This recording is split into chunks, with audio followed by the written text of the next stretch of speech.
The holidays always look beautiful from the outside. Warm lights in every window. Families posting pictures of matching pajamas.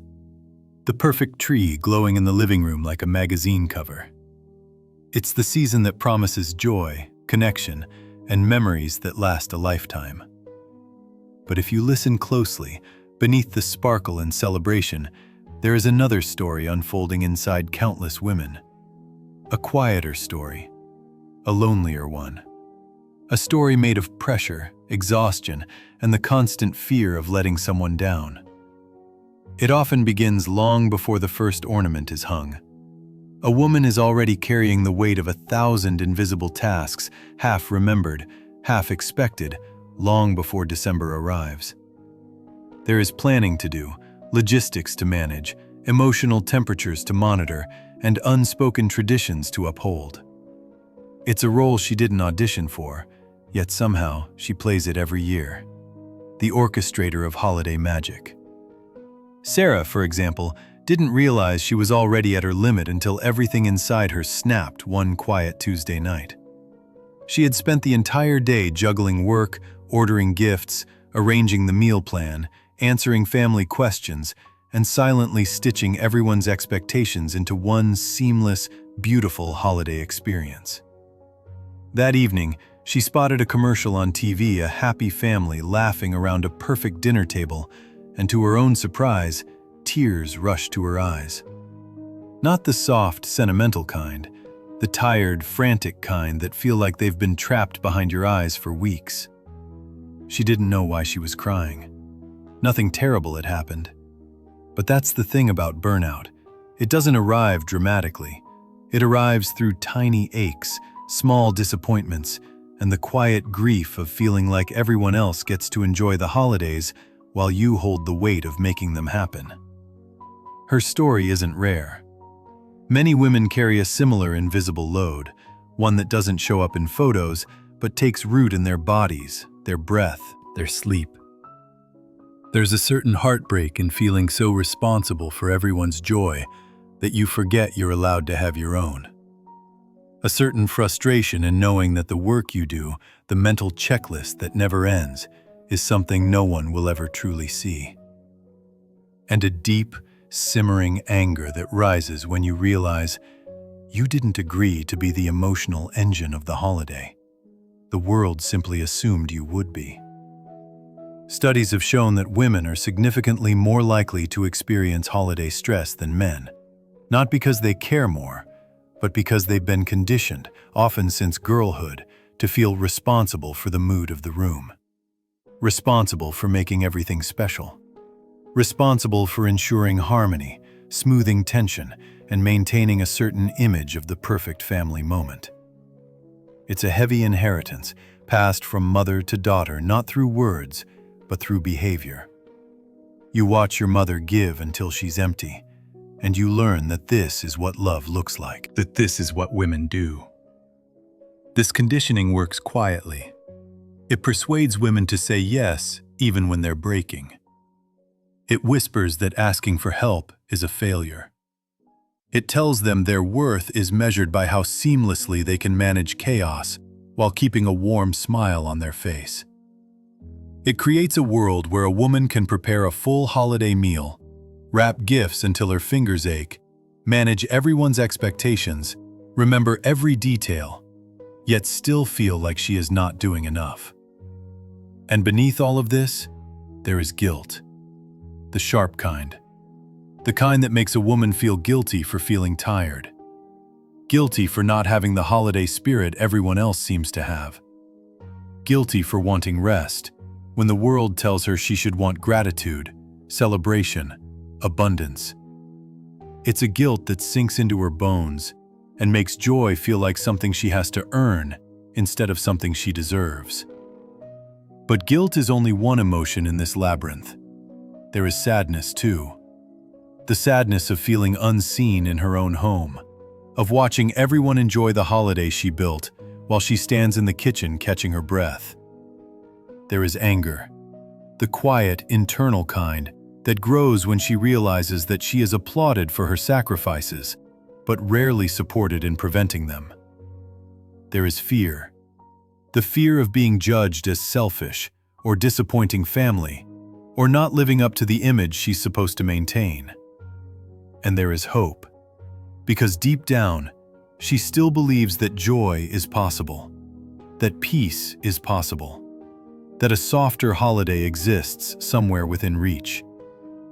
This emotional complexity is what makes holiday burnout so deeply human. It isn't just the workload, it's the emotional landscape underneath it. It's the pressure of being the holiday anchor, the one who remembers, prepares, adjusts, anticipates, and absorbs. The one who, even when she is exhausted, still tries to hold on to the belief that she can give everyone a beautiful season. But something subtle happens inside a woman when she carries this weight for too long. The holiday magic she once loved begins to morph into obligation. The rituals become scripts. The gatherings become tests. Everything she once enjoyed becomes another item on a list she never had the chance to write. And somewhere between the cooking and the wrapping, between the hosting and the smiling, she begins to disappear from her own holiday. The most painful part is not that she is tired. It's that she feels alone in her tiredness. She feels like she's the only one keeping things from falling apart. She feels like everyone else is celebrating while she is keeping the celebration alive. There is a particular kind of loneliness in that role. The kind that tightens the throat. The kind that makes you stare out the window at night, wondering why something so beautiful can feel so heavy. Yet even in that heaviness, something inside her stirs a longing. A memory of what the holidays used to feel like before the burden grew. She remembers laughter that didn't come with a price. She remembers moments she didn't have to manage. She remembers joy that didn't require her exhaustion. That memory becomes a quiet spark inside her. A small, trembling desire to reclaim a holiday that includes her too. A holiday she can feel instead of perform. A holiday that makes room for her humanity instead of demanding her perfection. And that, longing fragile as it may be, is the beginning of change. Not a loud rebellion, not a dramatic declaration, just a soft whisper inside her chest that says, I want this season to hold me too. When a woman finally hears that whisper, everything shifts. Because for the first time, she begins to see the truth. The holidays were never meant to be carried. They were meant to be shared.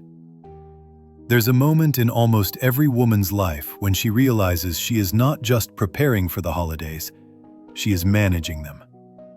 As if she were the emotional conductor of an orchestra no one else can see. Every detail, every schedule, every mood, every tension somehow becomes hers to balance. And what's astonishing is that no one had to say it out loud.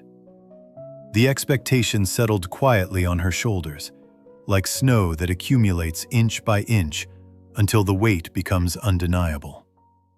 This sense of responsibility doesn't begin in adulthood.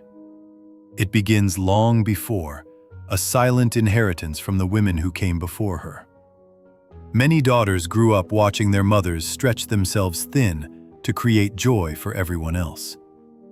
They saw the tight smile that appeared when guests arrived, even if their mother's feet were aching. They saw the way she smoothed over arguments at the table, how she kept the peace even when she herself had none. They noticed how her laughter always sounded a little louder during the holidays, as if she was trying to convince herself she still felt the magic she was working so hard to create. Children don't miss these things. Little girls especially don't. They absorb them. They study the choreography of sacrifice and learn the unspoken rule. A woman who loves gives without limits. By the time those girls grow into women, the script is already written in their bodies. They step into December and immediately slip into the roles they watched their mothers play. They take responsibility for the emotional climate of the home, because they believed deep in their bones that if they don't, everything will fall apart. That belief becomes the invisible engine powering every sleepless night of preparation, every frantic shopping trip, every tightly held breath when a family conversation takes an uncomfortable turn. There is sadness in this legacy, the kind that brushes against the heart like a bruise. A sadness born from watching generation after generation of women hold up the emotional weight of the holidays without ever being held themselves. But there is also love woven into it. A fierce, tender love that compels women to give because they want the people they care about to feel safe, cherished, and connected. The tragedy lies in how often that love demands more than their bodies and hearts can give. And then there is the pressure from outside the world that romanticizes the perfect holiday. The magazine spreads with color-coordinated families and spotless homes. The movies where the mother somehow saves Christmas at the last minute. In every direction, women are handed images of flawless celebration. And if they fall short of that image, shame creeps quietly in. Shame whispers that they should be doing more. Shame tells them that joy is something they must produce, not something they're allowed to simply receive. Social media intensifies this pressure until it becomes a kind of performance. A woman posts photos not to celebrate, but to prove to herself, to others, that she has everything under control, that her family is thriving, that her home is warm, that her life is beautiful. What people don't see is the anxiety that spiraled through her chest while she arranged the scene, or the guilt she felt when she snapped at someone she loves because the pressure became unbearable, or the loneliness that came afterward, sitting in a quiet room, wondering why she feels both too much and never enough. Even the small moments carry weight. A woman might feel her stomach tighten when someone asks if she remembered a particular dish, or when a relative comments on the decorations she chose, or when someone casually assumes she'll take on one more task because she's good at this stuff. Each comment might seem tiny, but together they create a quiet storm inside her: anger, frustration, a sense of invisibility that grows each year. She knows she shouldn't take it personally, but the truth is that these expectations have shaped her identity for so long that stepping back feels like betraying the very people she loves. There is also fear woven into this story.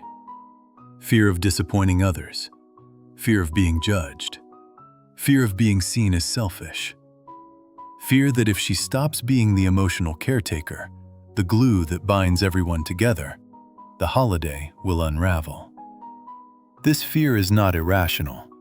It comes from years of being rewarded for being the strong one, the reliable one, the woman who absorbs chaos with grace. It's hard to let go of a role that once made you feel important, even when it's quietly destroying you. But behind the fear is anger, an anger that is rarely spoken, but deeply felt. It rises in flashes when she realizes she's been doing the emotional work of 5 people. It simmers when she sees her partner relaxing while she hustles in the kitchen. It tightens her chest when she's told she's overreacting or making things too complicated. It's a righteous anger, the kind that forms when a woman begins to recognize the imbalance she's accepted as normal for far too long. Yet amid all these tangled emotions, sadness, guilt, fear, anger, there is something surprisingly beautiful.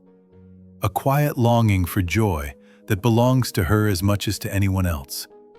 A longing to feel present instead of pressured.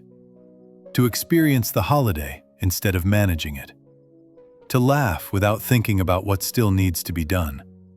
To breathe without feeling like someone is waiting for her to fail.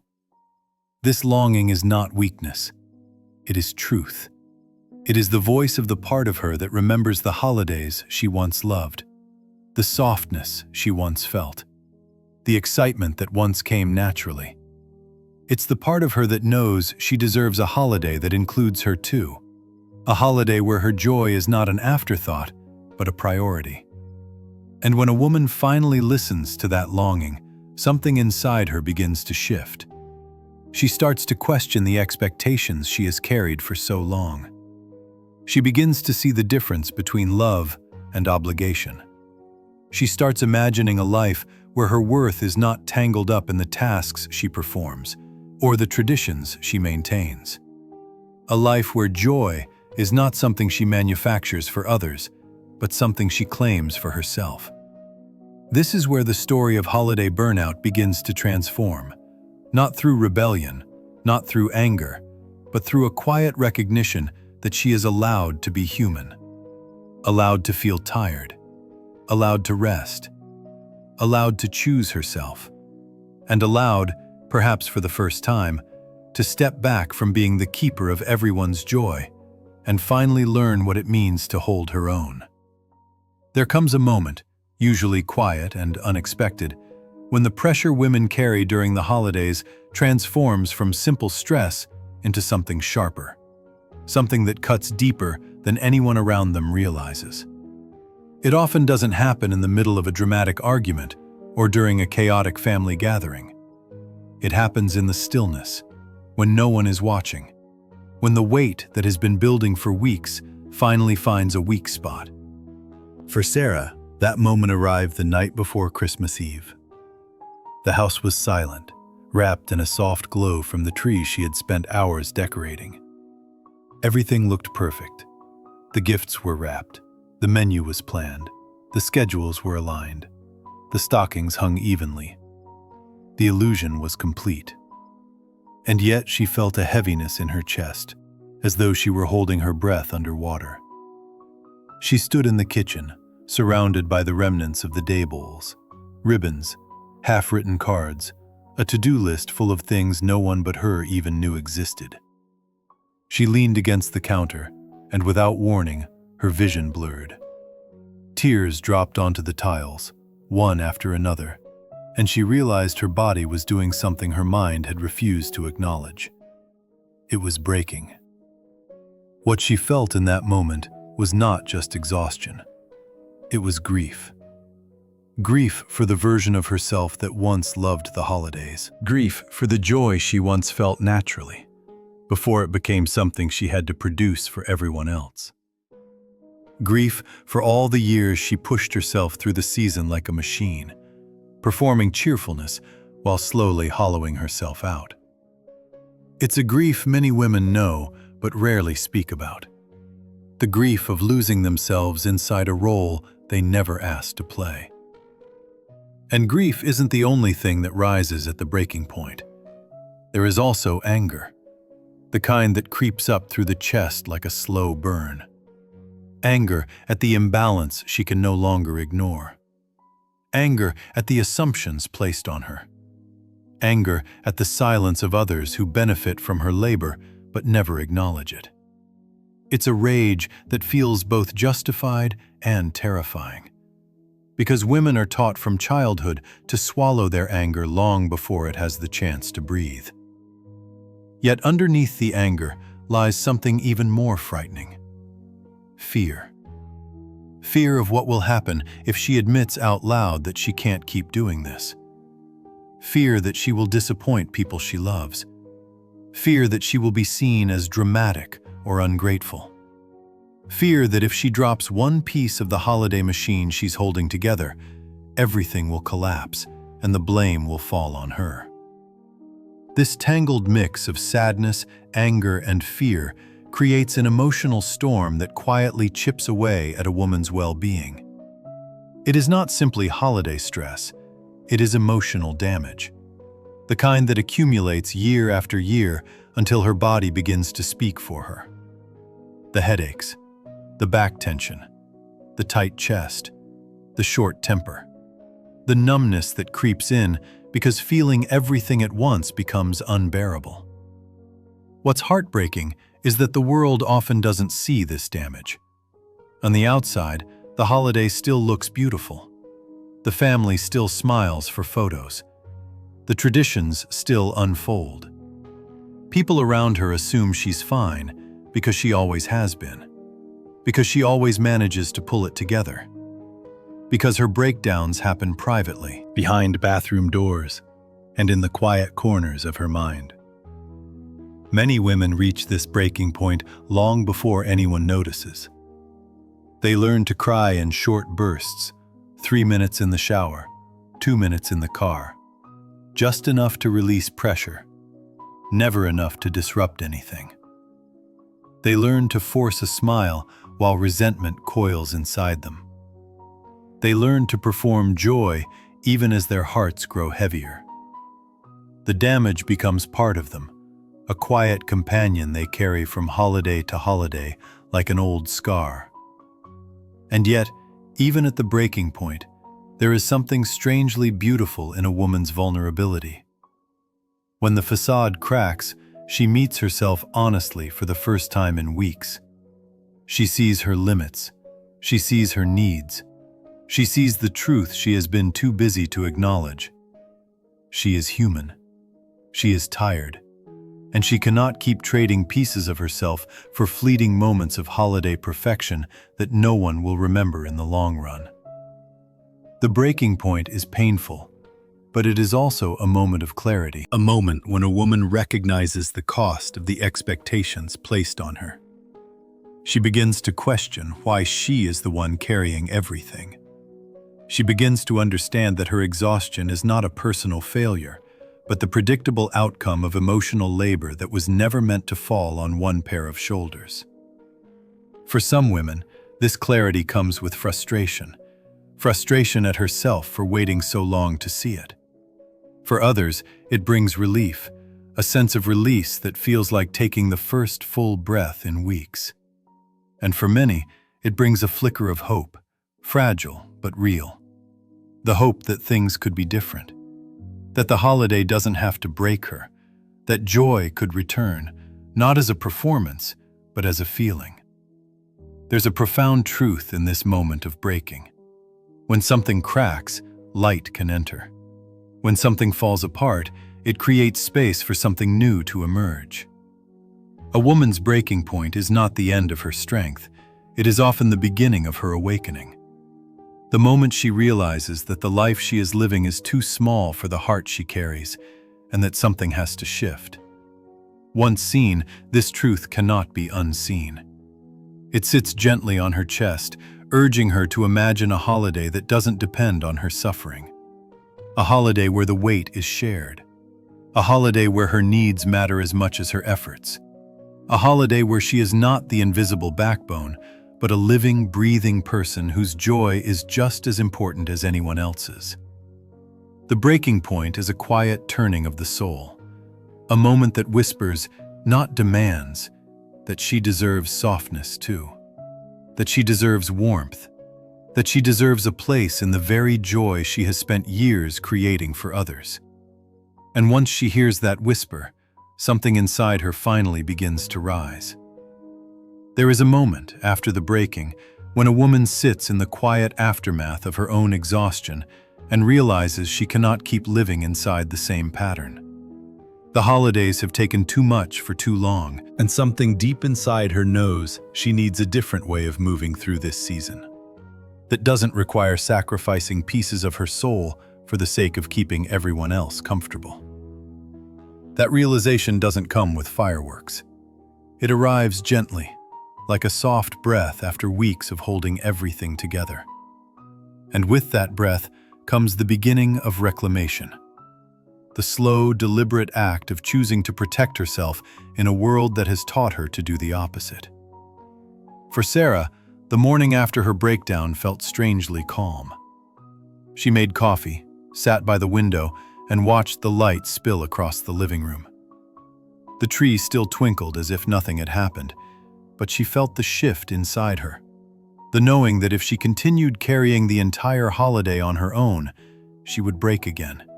And maybe harder next time. She didn't want her children's memories to be built on her exhaustion. She didn't want to spend another year dreading a season she once loved. She wanted softness. She wanted presence.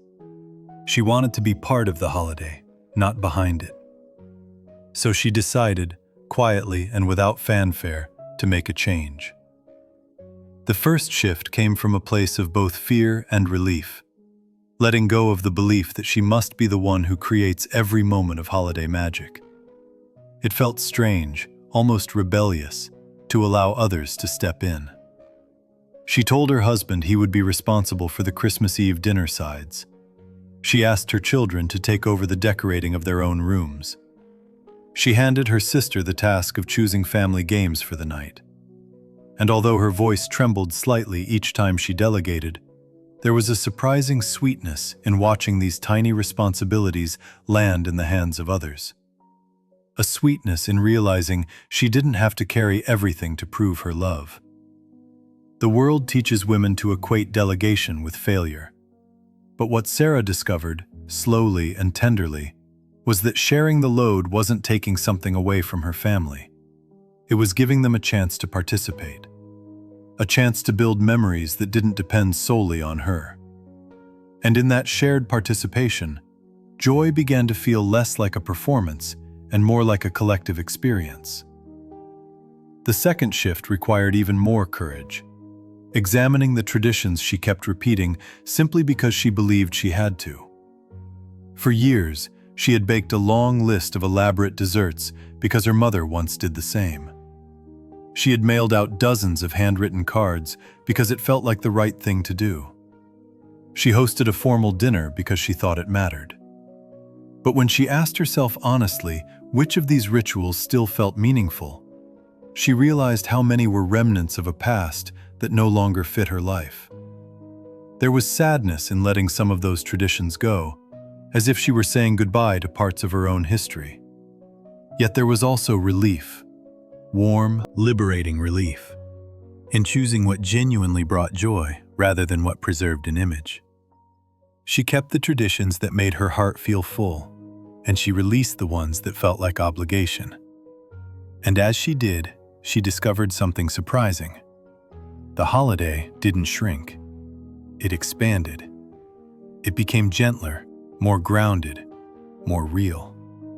The third shift came from understanding her own limits, not as failures, but as boundaries.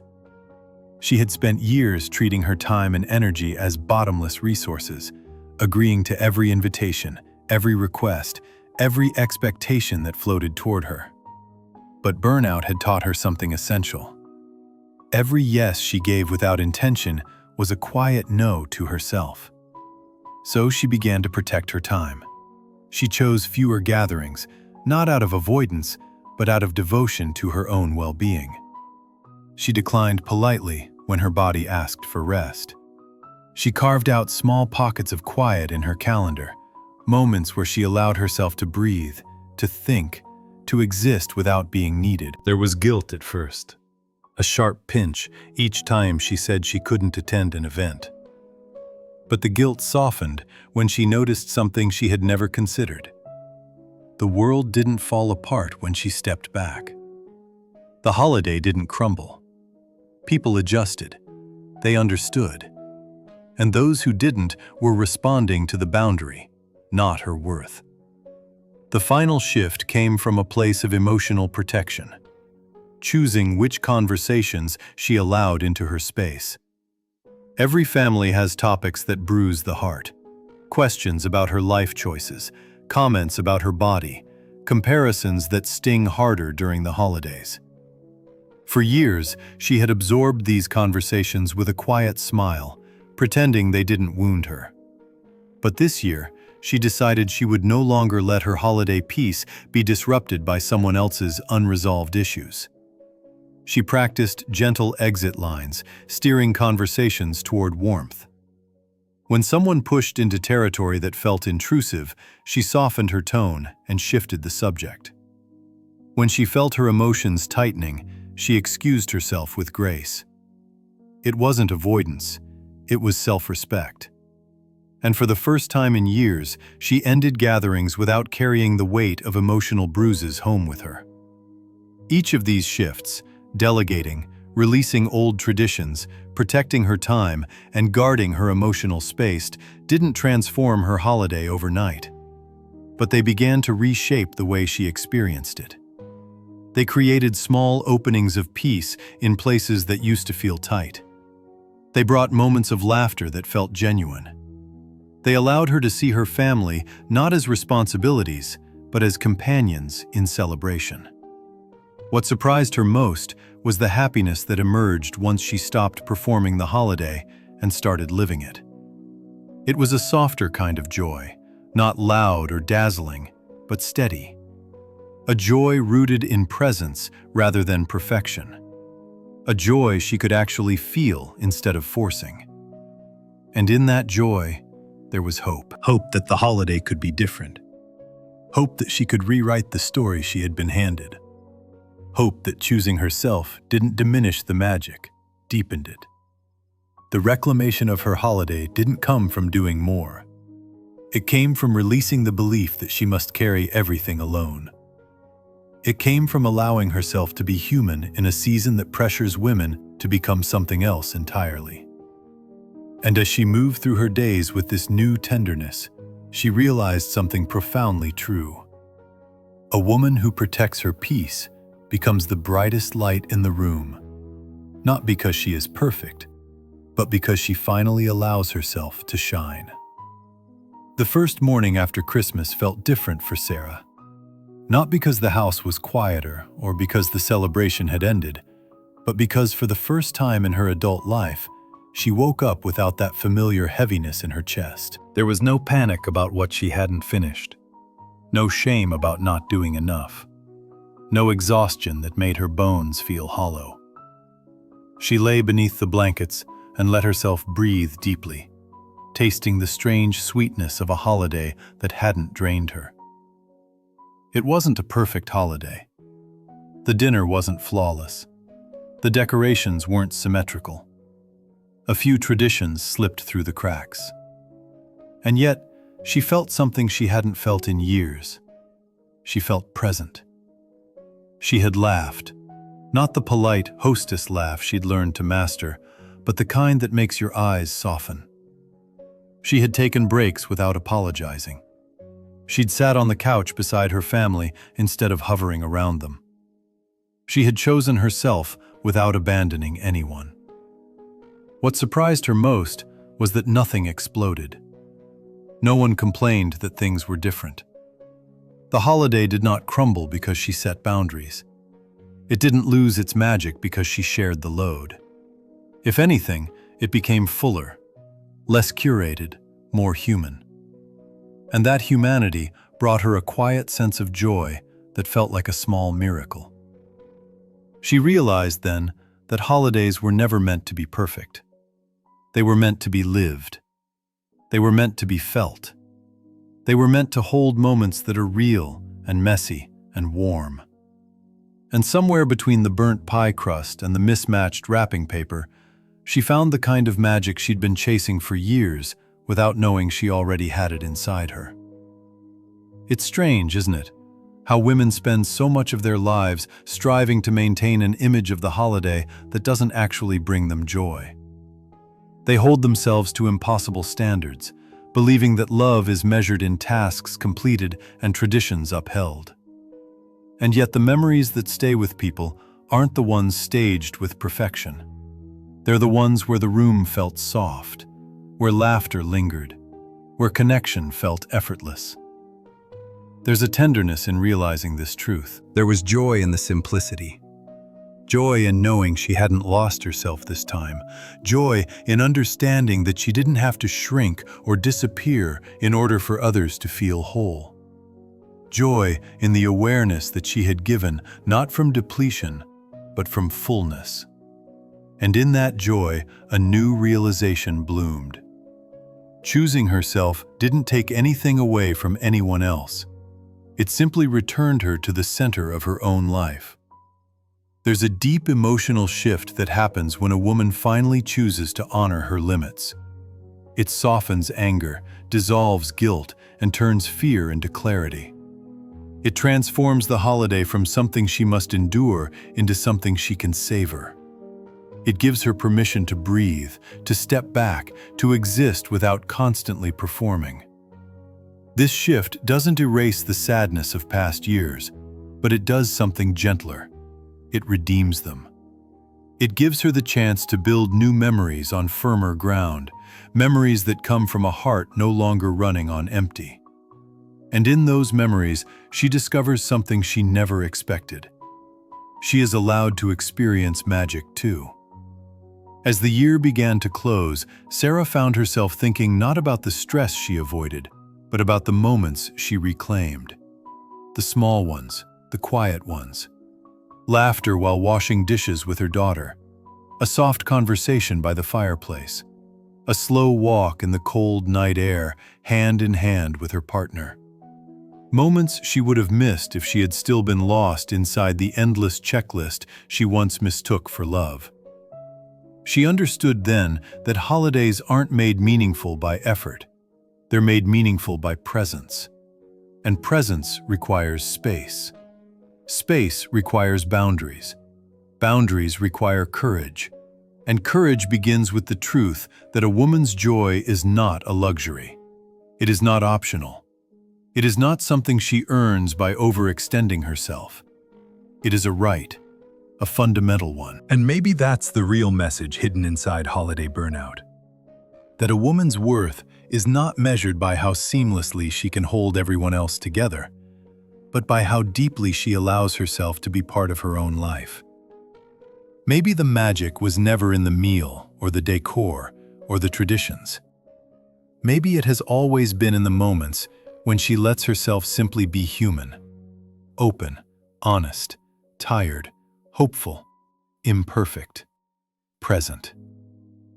If you felt something stir inside you while listening to this, know that it isn't accidental. It's the part of you that's ready for a different kind of holiday. A softer one. A truer one. One where your joy matters just as much as anyone else's. And if your heart is whispering that you're ready for that shift, trust it. You're not alone. There's a whole community of women who are learning the same lessons, lowly, gently, bravely. If you want to walk this path together, you're welcome here. Because the truth is simple and profound. You deserve a holiday that includes you. And you deserve a life that does too.